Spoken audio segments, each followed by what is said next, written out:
The chainsaw roared to life at 6 a.m., splintering the morning silence like a gunshot.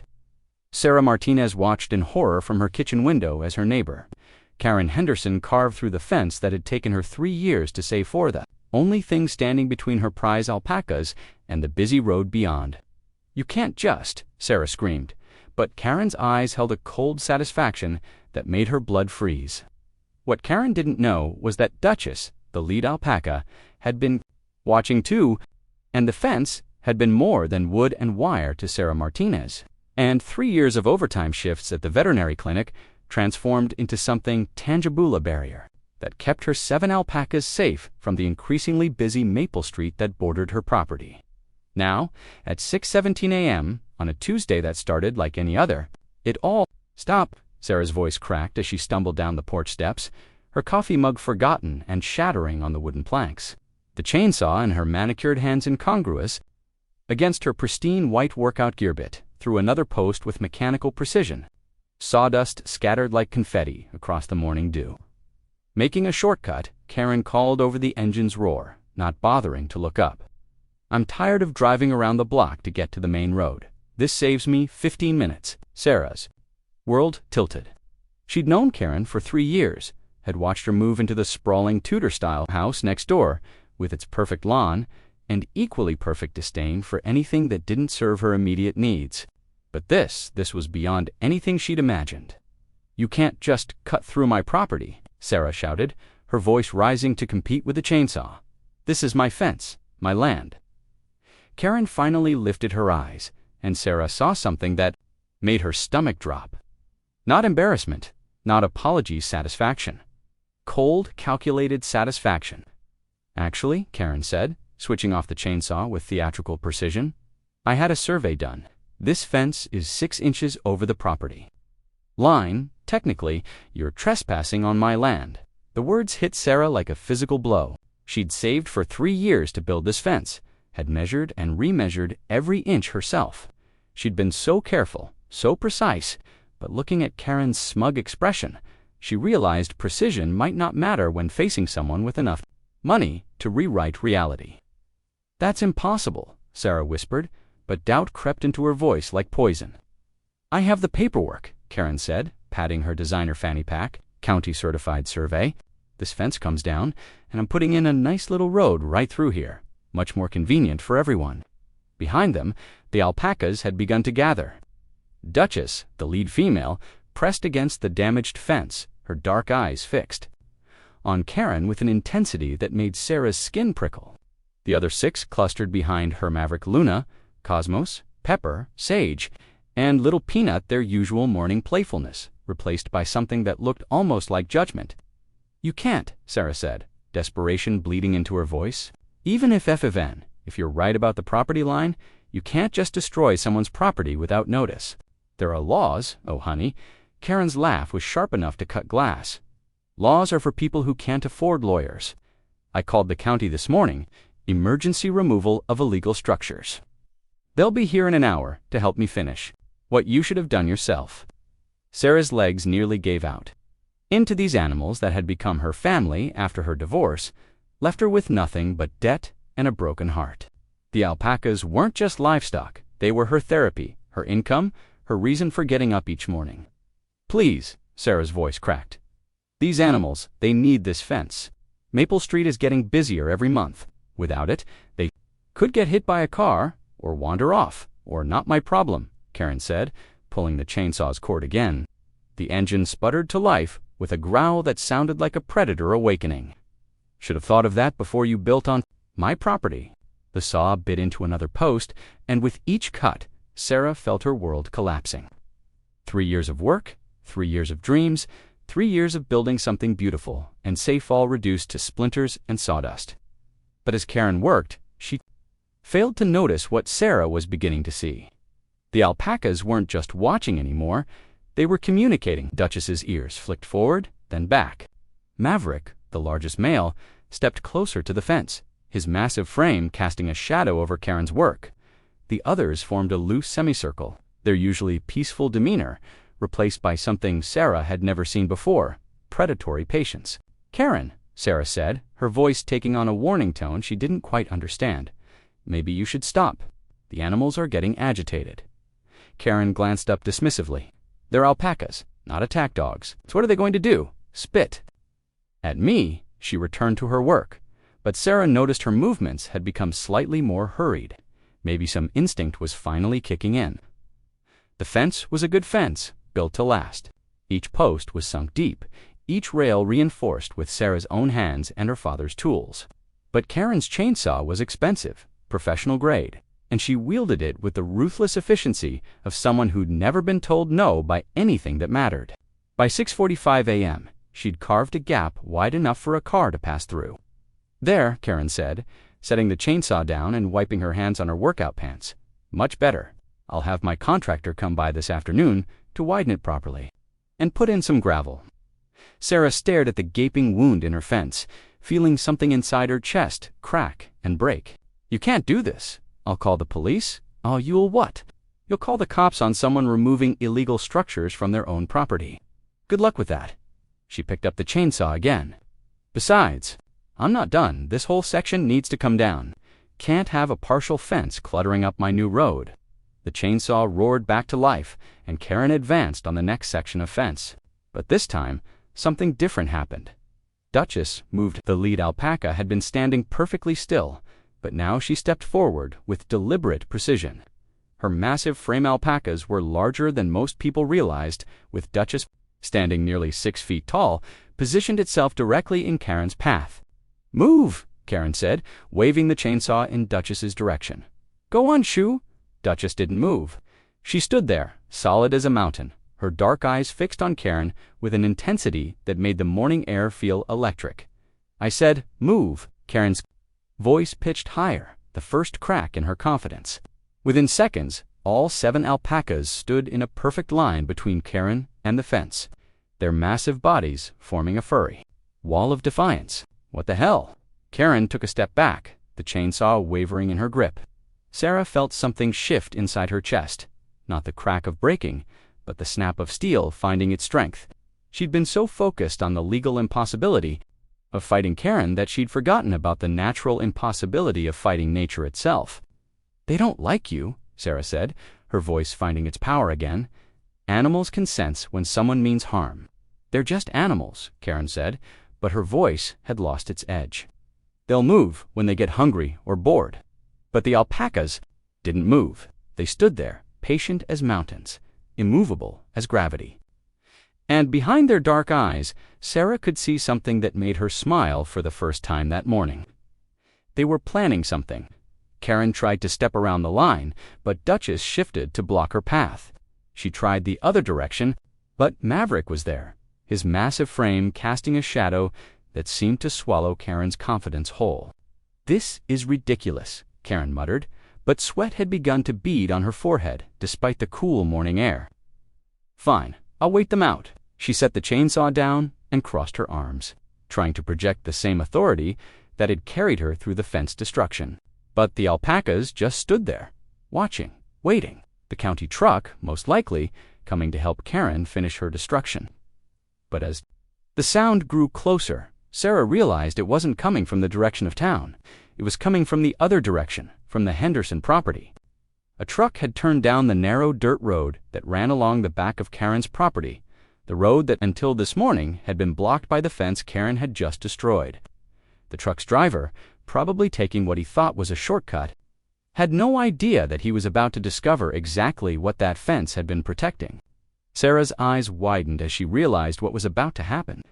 The alpacas had been standing guard not just against Karen, but against the chaos she'd unleashed. Now, with the barrier gone, that chaos was about to come calling. The truck rounded the corner, its driver expecting an empty field. Instead, he found 7 alpacas standing in perfect formation, their massive bodies blocking the makeshift road like furry 4-legged roadblocks. The truck's brakes screamed against the truck driver's name was Eddie Vasquez, and he'd been delivering feed to farms in the county for 15 years. He'd seen plenty of livestock in his time, but he'd never seen 7 alpacas arranged in perfect military formation, staring him down like they were about to hold a court-martial. His delivery truck, a massive Ford F450, loaded with 3 tons of alfalfa, came to a shuddering halt 30 feet from the Alpaca blockade. Eddie sat there for a moment, hands gripping the steering wheel, trying to process what he was seeing. "What the hell?" he muttered, leaning forward to peer through the windshield. The alpacas didn't move. They stood there like furry sentinels, their dark eyes reflecting the morning sunlight with an intelligence that made Eddie's skin crawl. The big one, in front of female, with a coat like burnished, Cooper tilted her head slightly, as if she were evaluating him.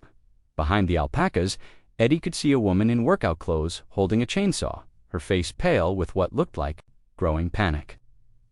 Next to her stood another woman in pajamas, and even from a distance, Eddie could see she was trying very hard not to smile.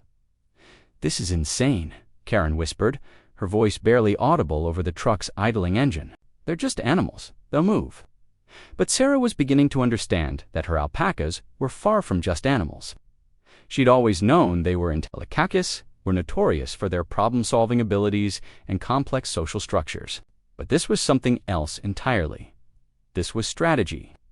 Eddie honked his horn. The sound echoed across the property like a battle cry, but the alpacas didn't even flinch. If anything, they seemed to settle deeper into their positions, as if the horn had been a signal they'd been waiting for. "Move," Eddie shouted through his open window. "I got deliveries to make." Duchess, the lead alpaca, took a single step forward, not toward the truck, but toward Karen.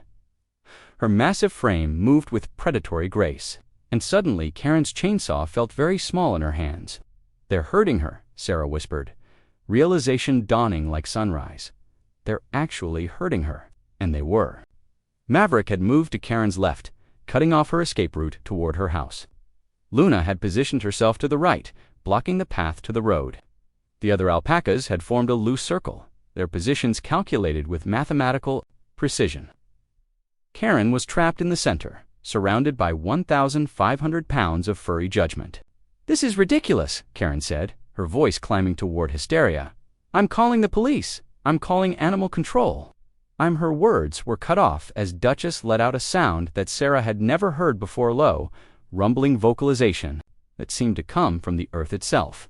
It wasn't quite a growl, wasn't quite a hum, but it carried a weight that made the air itself feel heavier. The other alpacas answered in harmony, 6 voices joining the first, creating a chorus that sounded like nothing so much as a jury rendering its verdict. Eddie turned off his truck's engine. The sudden silence was deafening, broken only by the alpaca's otherworldly song and Karen's increasingly rapid breathing. "Lady," Eddie called out, his voice carrying across the morning air. "I don't know what you did to piss off those alpacas, but I've been around animals my whole life, and I ain't never seen anything like this. You might want to think real hard about making things right." "I didn't do anything wrong," Karen's voice cracked. "I have legal documentation. This is my property." But even as she spoke, her eyes were fixed on Duchess, who had taken another step closer. The alpaca's head was lowered now, her neck stretched forward in a posture that was unmistakably aggressive.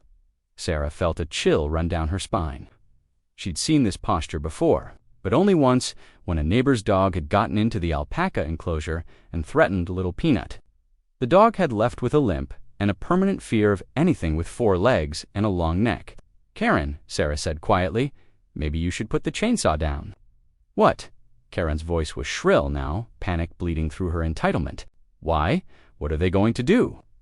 As if in answer to her question, Duchess opened her mouth and let out a sound that was pure alpaca loud, honking call that seemed to shake the very air. But this wasn't the friendly greeting Sarah was used to hearing. This was a warning. A warning that Karen, in her arrogance, chose to ignore. "Get back." Karen raised the chainsaw, pulling the cord to start it again. "I'm not afraid of a bunch of oversized llamas." The chainsaw roared to life, and everything changed.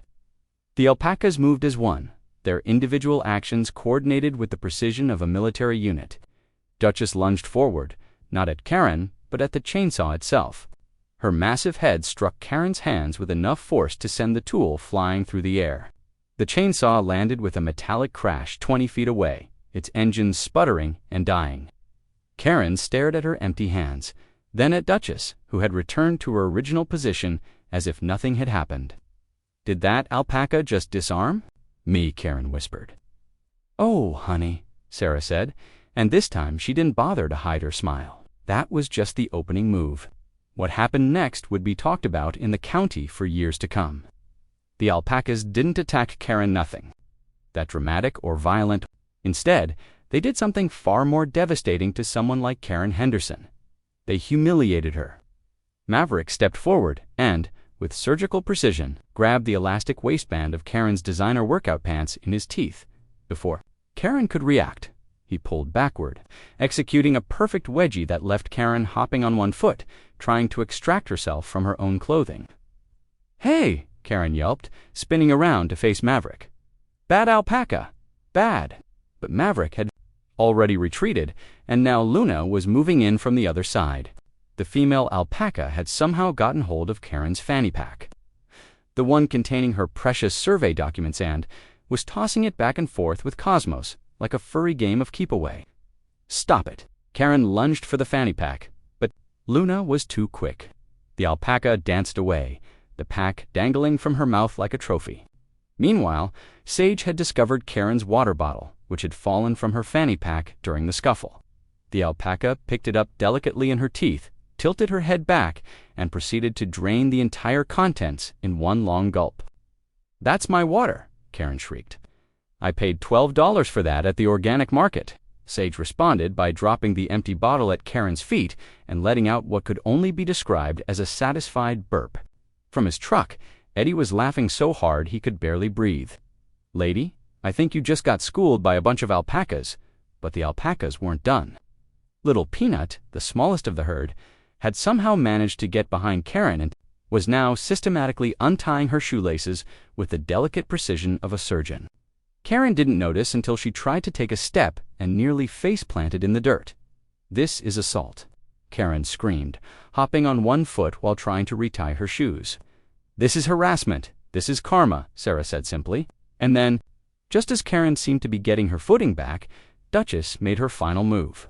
The lead alpaca approached Karen slowly, deliberately, her massive frame casting a shadow over the panicking woman.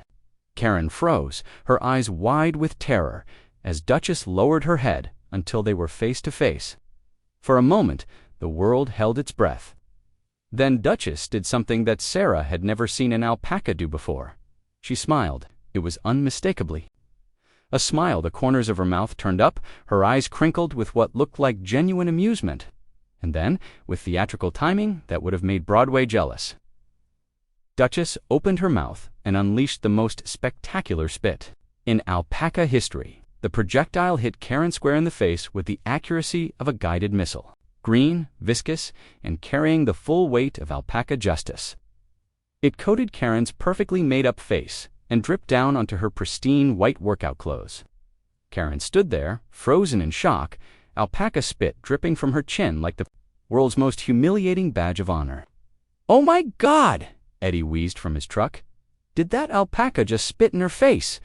"That," Sarah said, wiping tears of laughter from her eyes, "was a precision strike." Karen finally found her voice. "I'm going to sue you," she screamed, wiping alpaca spit from her eyes. "I'm going to sue everyone. I'm going to—" But her threats were cut short as a new sound reached their ears.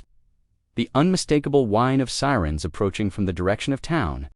Sarah's laughter died in her throat as she realized what was happening. Karen had called the police before starting her fence destruction. And now, with Karen covered in alpaca spit and the alpacas standing in perfect formation, like furry criminals, things were about to get very complicated. The police cars, two of them, came around the corner with their lights flashing. They pulled up to the scene and stopped, their occupants taking in the surreal tableau before them. Officer Martinez stepped out of the first car, his hand resting on his radio. Sarah recognized him. He'd been one of her clients at the veterinary clinic, bringing in his German Shepherd for regular checkups. "Morning, Sarah," he said, his voice carefully neutral. "Got a report of property destruction and livestock assault." "Livestock assault," Sarah repeated, trying to keep her voice steady. "Officer Martinez, I think there's been a misunderstanding." But Karen was already stumbling toward the police car, alpaca spit still dripping from her face. "Officer, I want—" Officer Martinez had been a cop for 12 years, but he'd never seen anything quite like this.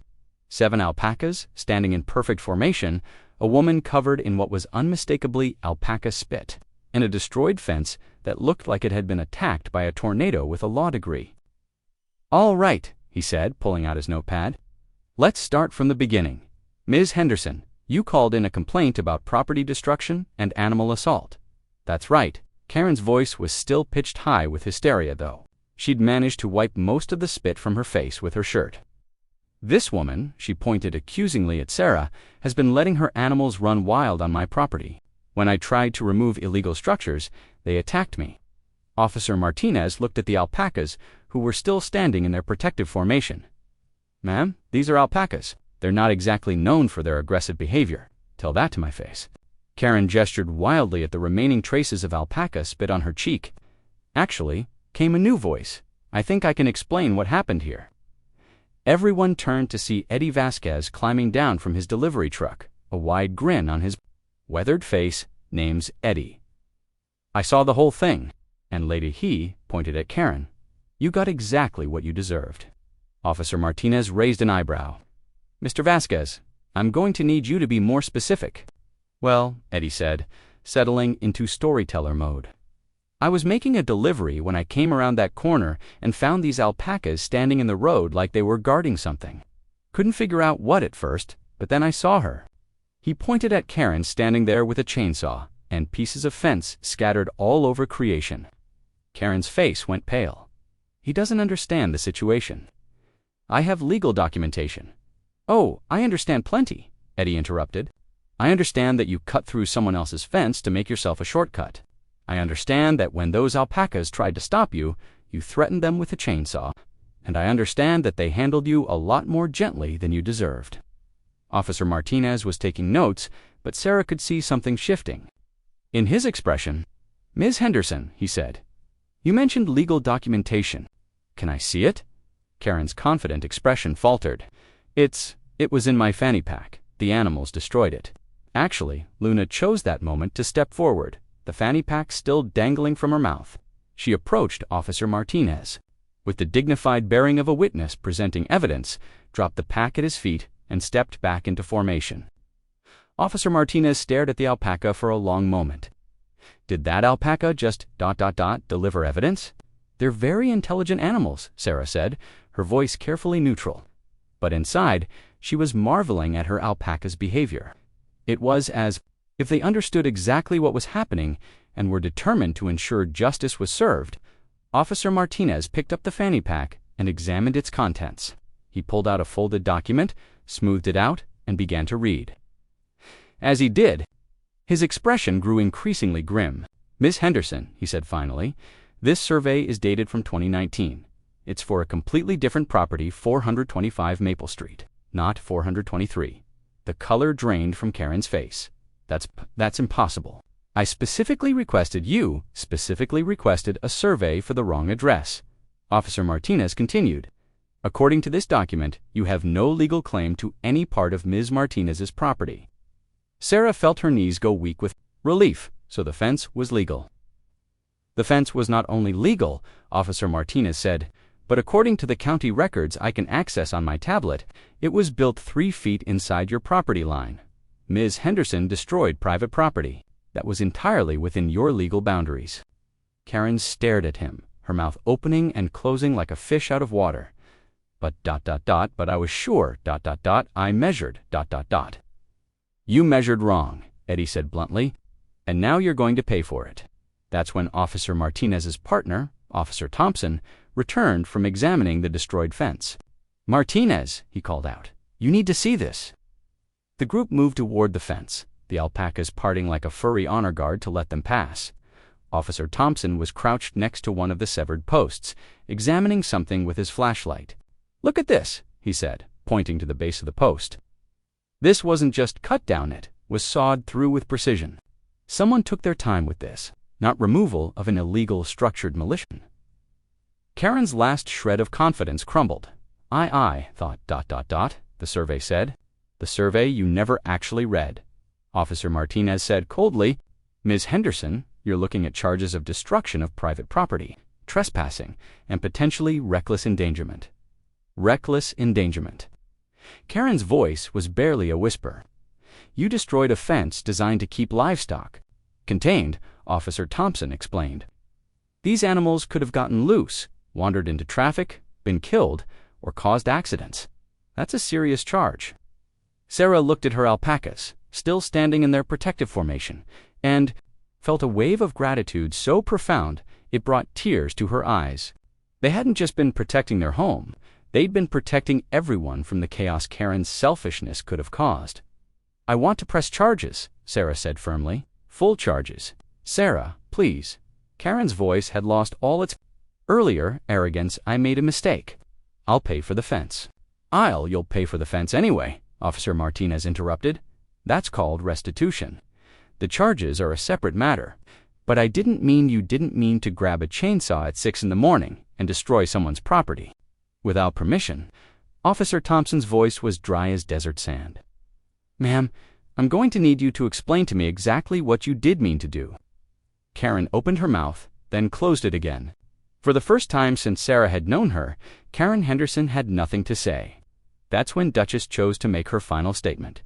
The lead alpaca stepped forward, positioned herself directly in front of Karen, and let out a sound that was part honk, part growl, and entirely intimidating.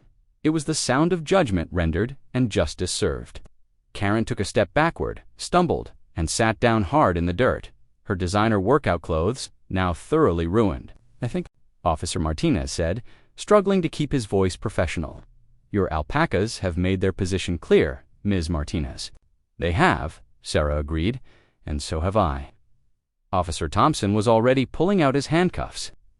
"Ms. Henderson, you're under arrest for destruction of private property, trespassing, and reckless endangerment. You have the right to remain silent." The alpacas were beginning to relax their formation, their rigid military posture giving way to something more natural. But they didn't disperse. Instead, they moved closer to Sarah, forming a protective circle around her. Duchess pressed her massive head against Sarah's shoulder, a gesture of comfort and solidarity that made Sarah's heart swell with love for these incredible animals. "Ma'am," Officer Martinez said, as his partner escorted a protesting Karen toward the patrol car. "I've got to ask, how did you train them to do that? The evidence presentation, the coordinated response, the way they protected the crime scene." Sarah looked at her alpacas, all 7 of them now surrounding her with their quiet, steady presence. "I didn't train them," she said softly. "They just ... knew what was right." "Animals are smarter than we give them credit for," Eddie said, walking over to join them. "They can sense when someone's got good intentions and when someone's just out for themselves." As Karen was loaded into the back of the patrol car, still protesting her innocence, Sarah realized that something fundamental had changed. Not just in her relationship with her neighbor, but in her understanding of her own strength. For 3 years, she'd been apologetic about her small farm, defensive about her animals, worried about taking up space in a world that seemed designed for people like Karen. But watching her alpacas stand up for what was right, seeing them refuse to be intimidated by chainsaws and legal documents and entitled rage, had shown her something important. Sometimes the best response to a bully wasn't to back down or try to appease them. Sometimes the best response was to stand your ground and let them face the consequences of their own actions. "Officer Martinez," Sarah said as the patrol car pulled away. "What happens now?" "Now," he said, closing his notepad, "Ms. Henderson goes to court. She'll have to pay for the fence, probably face some community service, and definitely think twice before grabbing a chainsaw again. And the animals." Officer Martinez looked at the alpacas, who were now peacefully grazing, as if nothing had happened. "Far as I can tell, they were just protecting their home. Can't fault them for that." As the officers drove away and Eddie continued on his delivery route, Sarah stood in the morning sunshine with her alpacas, looking at the destroyed fence and feeling oddly hopeful. It would take time to rebuild, and money she didn't really have. But for the first time in 3 years, she wasn't worried about it. She had something money couldn't buy: a family that would literally stand guard against anyone who threatened